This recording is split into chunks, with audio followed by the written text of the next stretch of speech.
औरत को हम माँ ममता और दया की मूर्ति मानते हैं, और फिर ये बात कि एक औरत अपने ही 4 बच्चों की जान ले सकती है, ये इंसान के विश्वास को झकझोर के रख देती है।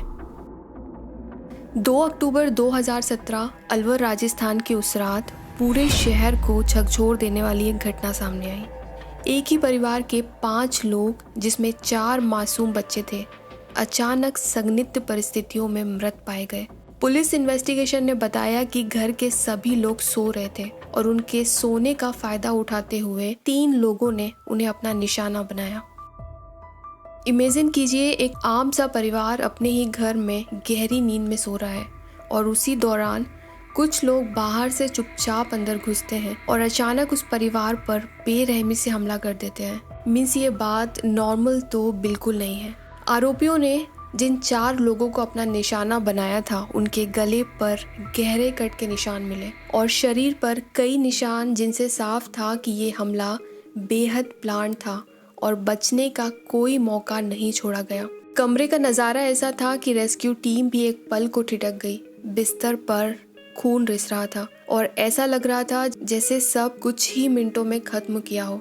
जब केस इन्वेस्टिगेट हुआ तो सामने आया कि इन सब की विटनेस घर की एक महिला, वही महिला जिसने कथित तौर पर अपने नाजायज रिश्ते को बचाने के लिए इस पूरी वारदात की साजिश रची। जो सब कुछ होते हुए देखती रही। मरने वालों में उसका अपना पति और 3 बेटे और एक भतीजा शामिल था।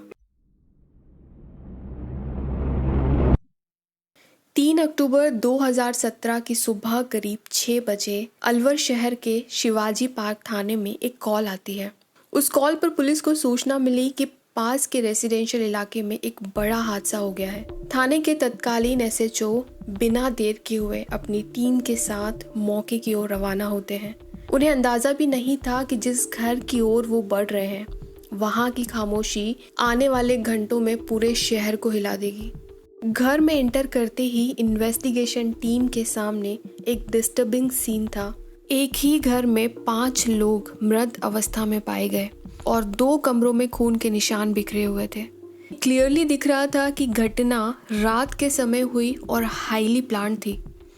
मृतकों की पहचान कुछ इस प्रकार हुई। बनवारी लाल शर्मा, जिनकी उम्र लगभग 45, उनके 3 बेटे मोहित उम्र 17 साल, हैप्पी उम्र 15 साल, अज्जू उम्र 12 साल और उनका भतीजा निक्की, जिसकी उम्र केवल 10 साल थी। प्राइमरी एग्जामिनेशन में पता चला कि सभी पर हमला एक शार्प एज टूल से किया गया था, जो आम तौर पर एनिमल स्लाउडर में इस्तेमाल होता है। इंजरी पैटर्न और वेपन का नेचर देखकर पुलिस ने तुरंत कंक्लूड किया कि ये किसी तरह का सडन फाइट नहीं, बल्कि एक वेल प्लान क्राइम था। सीन ऑफ क्राइम को देखते ही सभी फैक्टर्स ने इस केस को तुरंत हाई प्रायोरिटी इन्वेस्टिगेशन में बदल दिया। पुलिस ने बारीकी से उस घर की छानबीन शुरू की और घर के लोगों और आसपास के लोगों से पूछताछ शुरू हुई। सबसे पहले बनवारी लाल की पत्नी संतोष शर्मा उर्फ संध्या से पूछताछ हुई। संतोष शर्मा उस समय पर ठीक नहीं थी। वो जोर जोर से रो रही थी और लगभग बेसुध हो रही थी। जाहिर सी बात है, उसने अपने पति को, बच्चों को खोया था, लेकिन फिर भी उसने पुलिस को अपना बयान दिया। संतोष शर्मा का कहना था कि उनके हस्बैंड, बच्चों और भतीजे की हत्या के पीछे जमीन का चल रहा एक डिस्प्यूट है। संतोष ने आरोप लगाया कि जमीन के झगड़े के चलते उनके चाचा विष्णा और कैलाश ने ये सब किया है। अपने इस बयान में संतोष शर्मा ने सीधे सीधे 2 लोगों को टारगेट किया था।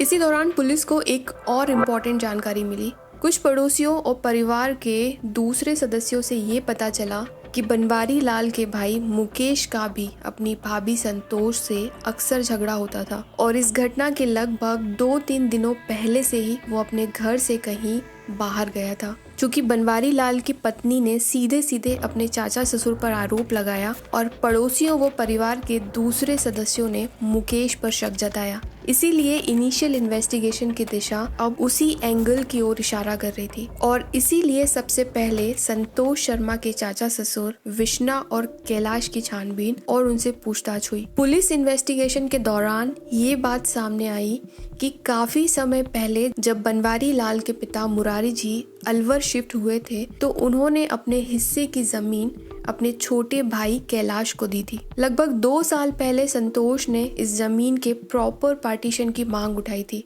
इसी बात को लेकर उनकी चाचा ससुर विष्णा और कैलाश से तीखी कहासुनी भी हुई थी। बाद में संतोष जमीन के बंटवारे और मारपीट को लेकर कठुमर थाने तक भी पहुंची थी। हालांकि उस समय गांव वालों ने दोनों पक्षों को समझाकर मामला शांत कर दिया था। जमीन का विवाद मौजूद था, ये बात सभी जानते थे, लेकिन गांव में कोई भी इस पर यकीन करने को तैयार नहीं था कि इतनी छोटी सी तनातनी के चलते विष्णा और कैलाश अपने ही सगे भाई मुरारी के परिवार के खिलाफ ऐसा कदम उठा सकते हैं। यहाँ तक कि खुद मुरारी बनवारी लाल शर्मा के पिता के लिए भी ये शक स्वीकार करना आसान नहीं था। उन्हें विश्वास ही नहीं हो रहा था कि उनके अपने भाई इस घटना में शामिल हो सकते हैं। विष्णा और कैलाश की छानबीन में कुछ भी निकल कर सामने नहीं आया और पुलिस छानबीन के बाद ये बात कंफर्म हुई कि इस केस में उन दोनों का कोई हाथ नहीं था। इसके बाद अब पुलिस मुकेश को ढूंढने में लगी। पुलिस छानबीन में सामने आया कि मुकेश 1 अक्टूबर को पाली के जेतारन गया था, लेकिन अजीब बात ये थी कि मुकेश अलवर से निकलते समय अपना मोबाइल भी अपने पिता मुरारी लाल जी के पास छोड़ के गया था। कुछ दिनों बाद जब मुकेश घर लौटा तो पुलिस ने उससे पूछताछ की, लेकिन उस समय उसके बयान से कोई भी क्लू हाथ नहीं लगा। कुछ मामूली झगड़ों की बात उसने जरूर एक्सेप्ट की, लेकिन उसका कहना था कि इस घिनौने काम में उसका कोई हाथ नहीं है। और जब पुलिस ने भी छानबीन की तो ये बात कंफर्म हो गई थी। बनवारी लाल की पत्नी संतोष शर्मा उर्फ संध्या ने अपने ही परिवार पे आरोप लगाए, लेकिन वो सभी आरोप झूठे साबित हुए और पुलिस ने लगभग मल्टीपल टाइम संध्या से बात करने की कोशिश की। इन्हीं सब के बीच पुलिस ने नोटिस किया कि संध्या हर बार अलग अलग बातें पुलिस को बता रही थी। पुलिस ने उस रात की हर एक बात संध्या से पूछने की कोशिश की।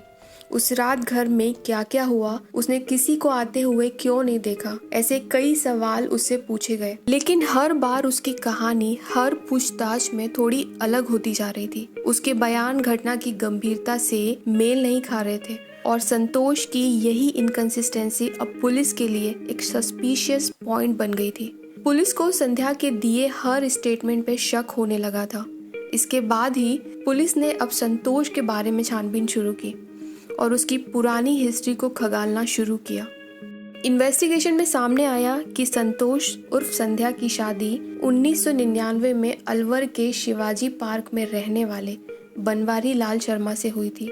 संध्या कठुमर के गारू गांव की रहने वाली। उसने शादी से पहले ताइक्वांडो की कोचिंग ली थी। उसके सपने बड़े थे, वो एक अच्छी लाइफ जीना चाहती थी, लेकिन जैसे जैसे वो बड़ी हुई घर वालों ने उसकी शादी कर दी। शादी के बाद करीब 15 साल तक सब कुछ ठीक चल रहा था। दोनों के 3 बच्चे थे। बनवारी लाल अलवर के MIA स्थित एक फैक्ट्री में ऑपरेटर का काम करता था। परिवार की आर्थिक स्थिति कमजोर थी, वहीं संतोष लग्जरी लाइफ जीना चाहती थी और बनवारी लाल उसकी जरूरतों को पूरा नहीं कर पा रहे थे। और इन्हीं सब के चलते संतोष का उससे लगाव खत्म होते जा रहा था। यहाँ तक कि वो अपने बेटों से भी कोई खास लगाव नहीं रखती थी। पैसे कमाने और लग्जरी लाइफ जीने के लिए संतोष ने ताइक्वांडो कोचिंग देना शुरू की और साथ ही वो कई धार्मिक कथाओं में अलग अलग धार्मिक किरदार के रोल प्ले करने लगी। वो भगवत कथा भी करती थी, जिसके कारण वो अक्सर अपने घर से बाहर रहती थी। इसी दौरान संतोष की मुलाकात एक शख्स हनुमान प्रसाद जाट, जिसकी उम्र 26 साल से हुई। दोनों के बीच अच्छी दोस्ती थी और टाइम के साथ साथ वो दोस्ती इतनी गहरी हुई कि वो संतोष का अधिकतर खर्च उठाने लगा। जब पुलिस ने आस पड़ोस में अपने सोर्सेस से जानकारी जुटाई तो पता चला कि काफी समय से संतोष और हनुमान के बीच एक लव अफेयर चल रहा था। दोनों की कॉल रिकॉर्डिंग खंगालने पर भी ये बात कंफर्म हो गई थी। संतोष की निजी जिंदगी की सच्चाई तो सामने आ रही थी। उसी दौरान केस से रिलेटेड एक इम्पोर्टेंट क्लू भी पुलिस के हाथ लगा। दरअसल हादसे वाले दिन उस घर में कौन कौन आया था, पुलिस वो सभी जानकारी जुटाने में लगी थी, लेकिन पर्टिकुलर उस घर में कोई CCTV कैमरा नहीं था, इसलिए पुलिस के हाथ कुछ नहीं लगा। लेकिन जब पुलिस ने उस घर के आसपास की जगहों पर लगे CCTV कैमरास चेक किए तो एक कैमरे में घटना की रात उस घर की ओर जाते हुए एक स्कूटी पर सवार 3 संदिग्ध लोग दिखाई दिए। तीनों ने चद्दर ओढ़ रखी थी, जिससे कि उनकी पहचान कर पाना मुश्किल था। पुलिस ने जब उस स्कूटी की छानबीन की तो सामने आया कि वही स्कूटी रेलवे स्टेशन के पास छोड़ दी गई अवस्था में मिली और उस स्कूटी पर खून के निशान भी पाए गए। और जब गहन जांच हुई तो पता चला कि वो स्कूटी संतोष शर्मा की थी, जिस पर उस रात 3 संदिग्ध लोग जाते हुए उसी के घर की ओर दिखाई दिए थे। इस स्कूटी से मिलने से संतोष पर गहराया शक अब और भी पुख्ता हो गया था। कॉल डिटेल में संतोष और हनुमान के बीच का लव अफेयर सामने आना और सीसीटीवी फुटेजेस में संतोष की स्कूटी क्लियरली दिखने के बाद पुलिस ने तुरंत डायरेक्शन बदली और दूसरे ही दिन पुलिस उदयपुर पहुंची और वहां से हनुमान को पकड़ा गया। पुलिस कस्टडी में पहले तो हनुमान कुछ भी बताने को रेडी नहीं था, लेकिन जैसे ही पुलिस ने थोड़ी सख्ती दिखाई वो पूरी तरह टूट गया और फिर उसने अपनी साइड की कहानी पुलिस को सुनाई।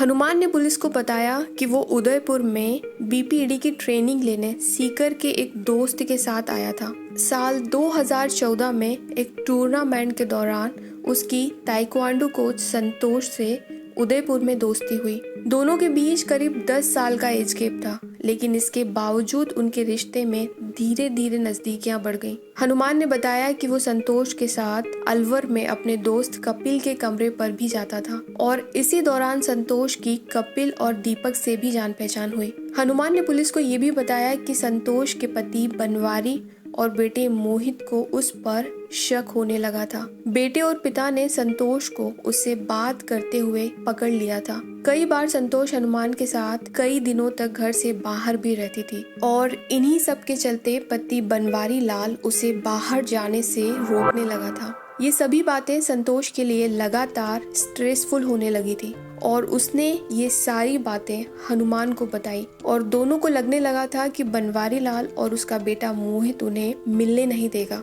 हनुमान और संतोष को कहीं ना कहीं ये लगने लगा था कि वो उनके नाजायज रिश्ते में रोड़ा बन रहे थे और इन्हीं सब के चलते साल 2016 में हनुमान और संतोष ने मिलकर बनवारी लाल और मोहित के मर्डर की साजिश तैयार की। हर चीज पहले से प्लान थी, किस तरह हत्या करनी है, लाशें कैसे ठिकाने लगानी है और बाद में खुद को बचाने के लिए क्या क्या करना है। इस डेडली प्लानिंग में जुकूजी अलवर निवासी दीपक और उसका मामा का लड़का कपिल भी एक्टिवली शामिल था। हत्या से करीब 2 महीने पहले अगस्त 2017 में हनुमान ने एक फेक आईडी और 2 सिम कार्ड खरीदे। इसमें से एक सिम वो खुद इस्तेमाल कर रहा था और दूसरी उसने संतोष को दी थी। दोनों इन्हीं सीक्रेट नंबर पर बात कर रहे थे ताकि उनकी पूरी प्लानिंग कोई भी ट्रेस नहीं कर पाए और सारी बातचीत रडार से बाहर रहे।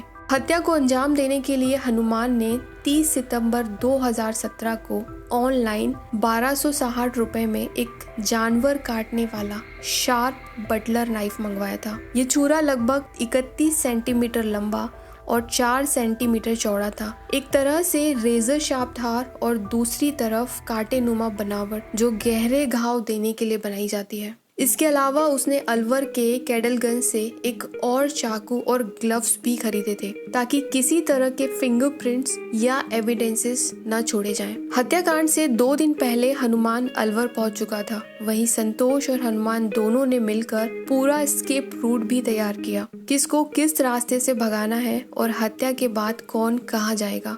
अंत में प्लान फाइनल हुआ कि 2 अक्टूबर की रात ठीक 1 बजे बनवारी और मोहित की हत्या की जाएगी। दोनों ने पहले से प्लान कर लिया था कि मर्डर से ठीक पहले पूरे परिवार को स्लीपिंग पिल्स दी जाएंगी ताकि कोई आवाज ना कर सके और सब गहरी नींद में हो। इन गोलियों की व्यवस्था भी हनुमान ने की थी। उन्हें उसने अपने किसी दोस्त से मंगवाया था। प्लानिंग के तहत संतोष ने इन स्लीपिंग पिल्स को चटनी के साथ पीस कर और रायते में मिलाकर उस दिन अपने पूरे परिवार को खिलाया। जब संतोष वो गोलियां पीस रही थी तभी उसकी छोटी बहन कविता ने उसे देख लिया। उसने क्यूरियोसिटी में पूछा भी कि तुम क्या पीस रही हो, लेकिन संतोष ने उसे डांट कर चुप करा दिया। उस घर में संतोष का इतना डोमिनेंस था कि कोई उसके सामने ज्यादा बोल भी नहीं पाता था। इसीलिए कविता भी कुछ समझ नहीं पाई और चुपचाप वहां से हट गई। उस रात वो स्लीपिंग पिल्स पूरे परिवार ने खाने के साथ खाई थी, सिवाय संतोष शर्मा के, और उन गोलियों का असर इतना गहरा था कि पूरा परिवार ही गहरी नींद में सो रहा था। उधर संतोष लगातार हनुमान से फ़ोन के ज़रिए कांटेक्ट में थी। वो हर एक मिनट की अपडेट हनुमान को देती रही। रात करीब 9:30 बजे संतोष ने हनुमान को फ़ोन करके ये भी बताया कि नींद की गोलियां रायते में उसने डाल दी हैं और सभी खाना खाकर सो गए हैं। इसके बाद ही रात करीब 1 बजे हनुमान अपने साथ दीपक और कपिल को लेकर उस घर में पहुंचा। संतोष ने उस दिन घर का मेन गेट पहले से खोल दिया था और हनुमान को बताया था कि उसका पति बनवारी लाल और बच्चे नीचे के कमरे में सो रहे हैं। और जब वो लोग वहां पहुंचे थे तो संतोष ने इशारा करके उन्हें ये भी बताया कि उसका पति कहाँ सो रहा है। इसी इशारे पर हनुमान ने सबसे पहले बनवारी लाल को अपना निशाना बनाया और बाकी सभी साथियों ने अपने हिस्से का दूसरा काम किया। बड़ी ही हैरानी की बात थी कि संतोष इस पूरे घटनाक्रम को सीढ़ियों पर खड़े होकर देख रही थी और पुलिस के लिए यही सीन बाद में उसकी इन्वॉल्वमेंट का एक अहम सबूत बन गया। मर्डर के बाद तीनों आरोपी संतोष की स्कूटी लेकर वहां से फरार हो गए। भागने में उन्हें संतोष की मदद भी मिली और उसने 3,000 रुपये भी उन्हें दिए। तीनों ने भंडी मोड़ पर अपने हाथ और चाकू को पानी की टंकी में धोया। इसके बाद स्कूटी को रेलवे स्टेशन के पास एक सुनसान जगह पर छोड़ दिया गया और फिर वो लोग एक ऑटो में बैठकर अलवर से राजस्थान पहुंचे और वहां से जयपुर गए। जयपुर से हनुमान उदयपुर चला गया और उसके 2 साथी गुजकी वापस लौट आए। इस सनसनीखेज खुलासे के बाद पुलिस ने हनुमान को ऑफिशियली अरेस्ट किया और उसके बाद कपिल और दीपक को भी अरेस्ट किया गया। तीनों आरोपियों की निशानदेही पर राजगढ़ रेलवे स्टेशन के पास स्थित एक मंदिर के पीछे एक खेत में खोदे गए गड्ढे से खून से सने 2 चाकू और एक दूसरा सामान भी बरामद हुआ। साथ ही हनुमान के कमरे से खून लगे कपड़े और 7 मोबाइल जब्त किए गए। हनुमान, कपिल और दीपक तीनों की गिरफ्तारी के बाद पुलिस ने संतोष को भी हिरासत में लिया। पूछताछ के दौरान संतोष ने खुद को इस हत्याकांड से पूरी तरह अलग बताया और अपने इन्वॉल्वमेंट से साफ इनकार कर दिया। संतोष का दावा था कि वो निर्दोष है और उसे झूठा फंसाया जा रहा है। उसने कहा कि हनुमान से उसके कोई अवैध संबंध नहीं है। हनुमान और उसके साथियों ने मेरे पति, बेटे और भतीजे को मारा है। पुलिस ने आगे की जांच में हनुमान, कपिल, दीपक और संतोष को आमने सामने बिठाकर पूछताछ की और सामने आया सबूतों के आधार पर हत्या की पूरी कहानी उजागर हुई।